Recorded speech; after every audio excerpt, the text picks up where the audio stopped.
တို့တွေအားလုံးအားလုံးတစ်ချင်းပြည်နယ်ပေါ့နော်လူမျိုးတနေရာနေမှာသမတ်ဆိုတဲ့သူတင်တန်းကိုတက်ရောက်ခွင့်ရတယ်ဒါတွေကဘယ်သူနဲ့မှမတူတဲ့ကြောင်းလဲမှုတစ်ခုဒါတော့အထူး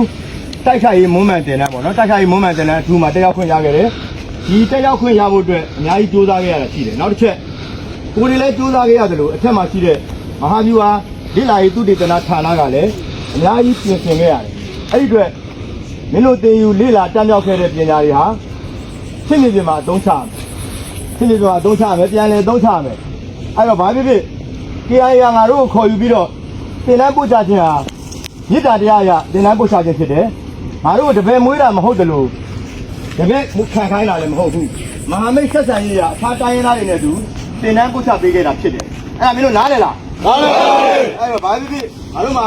ကျေးဇူးတော်ဆောင်းရှောက်ရမယ်ကျေးဇူးတော်အများကြီးရှိတယ်အဲ့အတွက်ငါတို့ကျေးဇူးဆက်ရမှာအများကြီးမဟုတ်ဘူးကျေးဇူးပေါ်မှာတစ္ဆာရှိရမယ်တော်လိုင်းနိုင်အောင်တိုက်ရမယ်ကျေးဇူးတရားကိုအောင်ပွဲနေနဲ့ငါတို့ကဆက်ရမယ်ဒါပဲလိုချင်တာအဲ့တော့ငါတို့နည်းတူပဲဒီ KIA အဖွဲ့အစည်းကလည်းဒီပုံစံပဲလိုချင်တာဟုတ်ပြီနော်ဟုတ် KIA ကျေးဇူးကိုဘာနဲ့ဆက်မလဲဟုတ်ပါဘူးတိုက်ပွဲနဲ့ဆက်မယ်ကျေးဇူးကိုအကျိုးပြုသောနည်းနဲ့ဆက်မယ်ဟုတ်ပြီနော်ဟုတ်အဲ့တော့ဘာပဲဖြစ်ဖြစ်တလုံစားဘူးသူကျေးဇူးဆိုတာရှိတယ်ဘယ်မှာဖြစ်ဖြစ်ငါတို့ဗုဒ္ဓဘာသာတွေမှာတလုံစားဘူးသူကျေးဇူးဆိုတာရှိတယ်အဲ့တော့မင်းတို့အလုပ်ပေါင်းအများကြီးစားခဲ့တယ်ထမင်းနဲ့ပေါင်းထမင်းအနက်တွေအများကြီးစားခဲ့တယ်စစ်ပညာတွေအများကြီးသင်ပေးခဲ့တယ်လိုအပ်တဲ့စစ်လက်နက်တွေတပ်ဆင်ပေးခဲ့တယ်ကူညီပေးခဲ့တယ်မင်းတို့ဖေးမှစောင့်ရှောက်တယ်မင်းတို့ဘက်မှာအမားယုံရှင်းနိုင်တော့ညာလဲမေတ္တာတရားနဲ့တီးခံပြီးတော့ဘာဖြစ်ဖြစ်လုပ်တယ်အဲ့တော့သူတို့ကမေတ္တာတရားအထားပြီးတော့တီးခံမယ်ဆိုတာလေငါတို့နားလဲတယ်သို့တော်ညာလဲကိုယ့်ဘက်ကလည်းမယုံမလွန်တောင်းပန်ခဲ့ရတာတွေရှိတယ်အကယ်၍များကျွန်တော်ရဲ့ရဲဘော်တွေအမားယုံတစုံတရားကိုယ်နဲ့တော်လည်းကောင်းစိတ်နဲ့တော်လည်းကောင်းနှုတ်နဲ့တော်လည်းကောင်းပြင်မာခဲ့သည်ရှိတော့ကျွန်တော်ဤတာဝန်တာဖြစ်ပါတယ်ဆိုပြီးတော့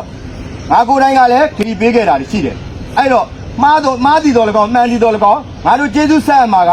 တော်လန်ရေးကိုစိတ်သက်ခိုင်ခိုင်မာမာနဲ့သွားမယ်ပြီးဆုံးအောင်ထိသွားမယ်ဆိုတော့တန်ထိတ်တိုင်ချပြီးသွားရမယ်ပြီးတော့ရဲဘော်တို့တွေအားလုံးကတာမန်ရဲဘော်မဟုတ်ဘူးဟုတ်ပြီနော်တာမန်ရဲဘော်မဟုတ်ဘူး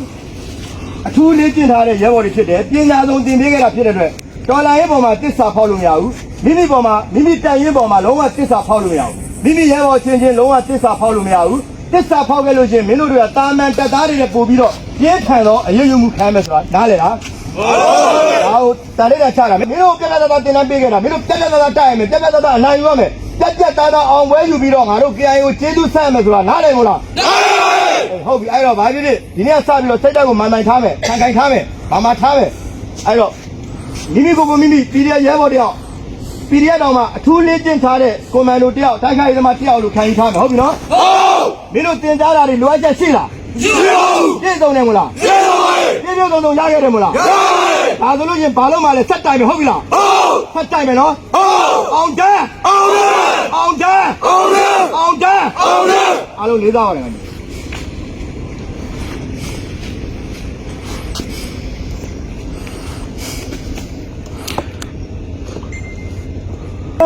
这是个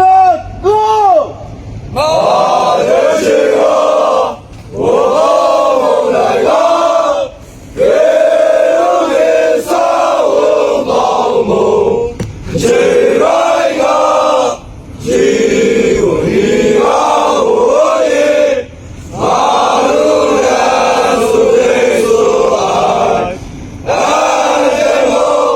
爱的他，爱的所。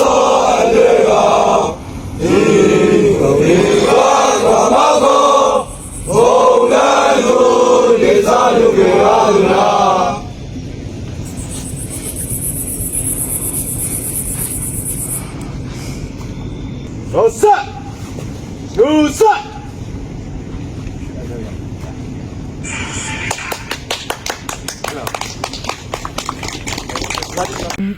ဟောပါတော့ PDF ထဲဝင်လာတယ်ဆိုတာကငါတို့ PDF ဖြစ်ချင်လို့ဆိုပြီးဝင်လာလို့မရဘူးနော်ပထမဆုံးရင်းနှီးရမှာမိမိရဲ့ဘဝပဲငါတို့လည်းဘဝဆိုတာအကုန်ပါတယ်ငါတို့ဆိုရင်စီးစိမ်ဥစ္စာပါတယ်နောက်မိသားစုပါတယ်မိသားစုချင်းကစီးသမျှရွှေငွေစီးစိမ်အကုန်သိမ်းခံရတယ်ဒါမင်းတို့မသိတဲ့လူတွေပြောပြနော်ပြည်သူပိုင်းသိရတာကားနှစ်စီးသိမ်းခံရတယ်ပြောပြတာကြွားတာမဟုတ်ဘူးနင့်နာခံရတယ်ပထမဘဝနင့်နာဒုတိယကိုလက်အင်္ဂါစွန့်လွတ်နိုင်တယ်အောင်ခက်နမူနာကြည့်လိုက် ကြောက်တစ်ဖက်ပေးထားတယ်တော်လိုင်းမှာရပိုင်ခွင့်ဘာမှမရှိဘူးတော်လိုင်းလုပ်တယ်ဆိုတာဘာမှရပိုင်ခွင့်မရှိဘူးမိမိတို့ရပိုင်ခွင့်မရှိဘူးအေးမင်းတို့ဘာရမလို့တိတ်ခါရဂုံတိတ်ခါတော့ရိုးရိုးတိတ်ခါမဟုတ်ဂု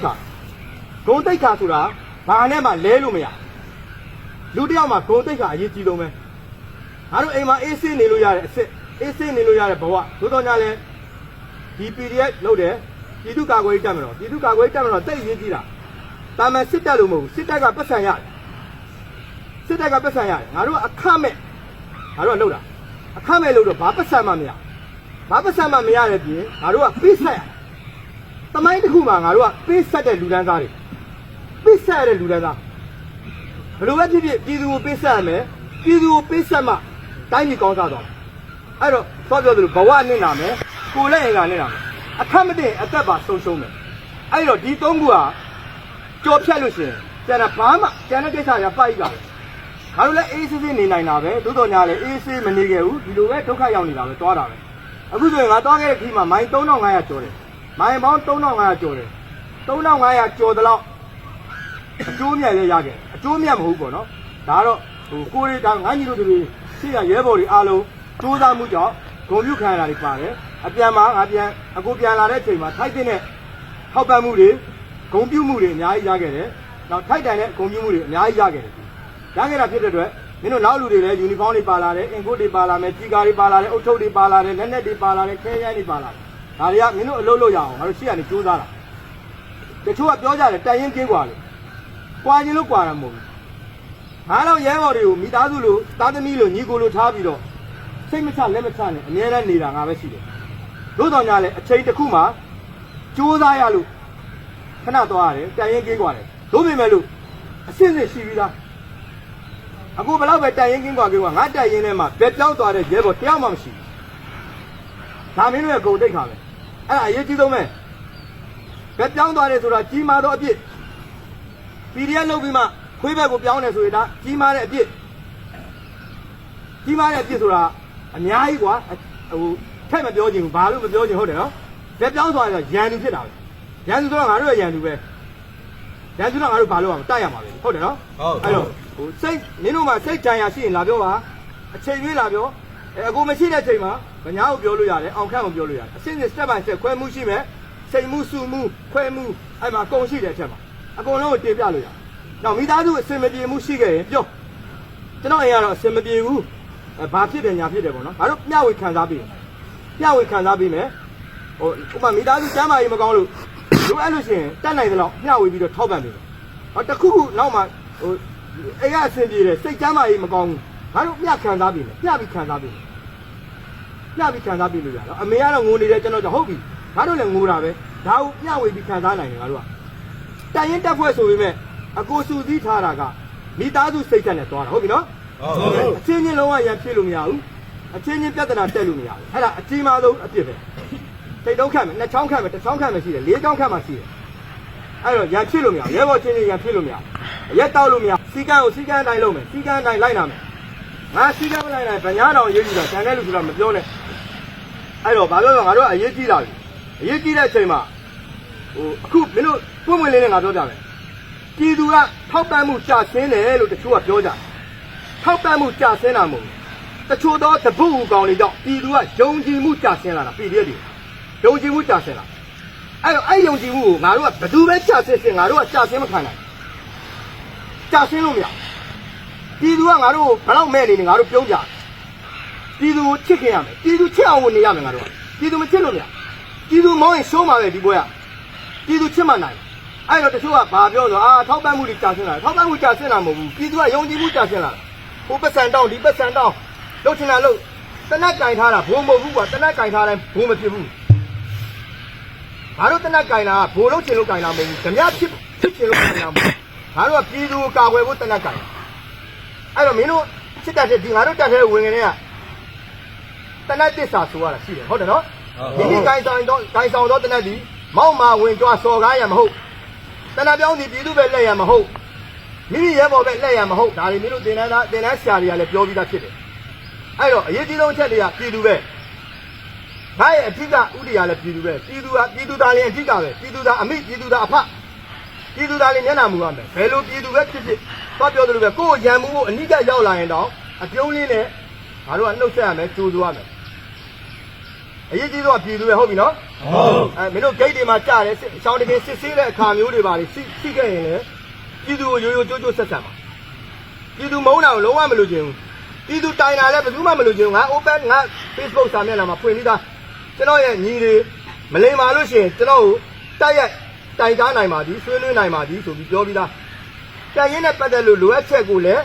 ကျွန်တော်ကိုတိုက်ရိုက်ဆွေးနွေးနိုင်ပါသည်တကယ်လာဆွေးနွေးရင်လည်းငါပြန်ပြောတယ်တစ်ဖက်ကပေါ့တစ်ဖက်ရန်သူဘက်ကနေမှလာပြီးတော့၆ပြောရင်တော့ဘလို့လိုက်တယ်တာမန်ဆိုရင်တော့ပြန်လဲဆွေးနွေးတာရှိတယ်အဲ့တော့ဘာဖြစ်ဖြစ်လိုချင်တာလူလိမ္မာသာရင်ပါတယ်လူမိုက်သာရမ်းကားတယ်မင်းတို့ဘလောက်ပဲငကူကဘာဘဝရောက်ဒီချိန်မှာလူလိမ္မာသာဖြစ်တယ်လို့သတ်မှတ်ပြီးတော့လူလိမ္မာသာရင်ပါကြပါဟုတ်ပြီနော်ဟုတ်လိုချင်တာဒါလိုချင်တယ်နောက်ဘယ်ပြောင်းတာတွေမလိုချင်ဘူးစိတ်တိုက်ကိုခိုင်ခိုင်မာမာထားပါတော်လိုင်းပြီးဆုံးတဲ့အထိတိုက်မယ်တော်လိုင်းဆိုတာလည်းမနေ့ပြန်လည်းပြီးသွားနိုင်တယ်တစ်ပတ်ခါလည်းပြီးသွားနိုင်တယ်ဒိုဒီမဟုတ်တစ်နေ့လဲကြာရင်ကြာမယ်နှစ်နေ့လဲကြာရင်ကြာမယ်အဲ့တော့မင်းတို့ရပိုင်ခွင့်ကဘာမှမရှိဘူးလောလောဆယ်သွန်းလို့ရမှာရှိတယ်နောက်တစ်ချိန်မှာမင်းတို့ပါလာမယ်တမိုင်းပဲလူတိုင်းလုံနိုင်ခဲ့တဲ့အလုပ်ကိုမင်းတို့ငါတို့လုပ်တာလူတစ်တန်းမှာ3သိန်းပဲရှိရထားလူတန်း60မှာ6သိန်းပဲရှိမယ်ပြီးပြက်ကအဲ့6သိန်းထဲမှာငါတို့က selection ပဲငါတို့ပါတယ်အရင်တော့လွတ်လပ်ရအောင်လုပ်တယ်တခင်ဘလူတခင်အောင်စပါညာပေါ့နော်ဒါငါတို့ကအဲ့ချင်းနဲ့ပြောရင်ငါတို့ကတခင်တွေပဲဒါပေမဲ့ကိုတခင်နဲ့တူအောင်တော့နေကျုံလိုနေပြီးတခင်ဖြစ်ချင်လို့တော့မရဘူးဟုတ်တယ်နော်ဟုတ်ကျုံစိန်မွေးပြီးတော့ငါတခင်ကွာလို့လုပ်လို့ကတော့လုံးဝမရဘူးငါလည်းလက်မခံဘူးလားကြာတခင်ဖြစ်ချင်တခင်လိုဖြစ်အောင်စမတ်ချနေပါပြည်သူကိုတခင်နဲ့တူအောင်ဆက်ဆံပါတခင်နဲ့တူအောင်ဆက်ဆံငါတခင်မဲ့ကွာဆိုပြီးတော့မောက်မာဖို့ပြောတာမဟုတ်ဘူးနော်တခင်ဖွဲရတယ်လူမျိုးပေါ့မုံမွေကြီးဆက်ဆံတယ်ဟုတ်ပြီနော်ဟုတ်အဲ့တော့လိမ္မာကြပါလူအပ်တာကိုအစင်းစင်းတင်ပြအခက်အခဲကိုတင်ပြနောက်မိသားစုရဲ့အခက်အခဲအားလုံးတင်ပြနားထောင်နိုင်တယ်မျှဝေနိုင်တယ်ခံစားနိုင်တယ်ဟုတ်ပြီနော်ဟုတ်ကဲ့ချက်ချင်းပြောဘုရားပြောဘာတင်ရလားရှိတော့ဒီဘက်ကရှိပြီတော့ပြီနော်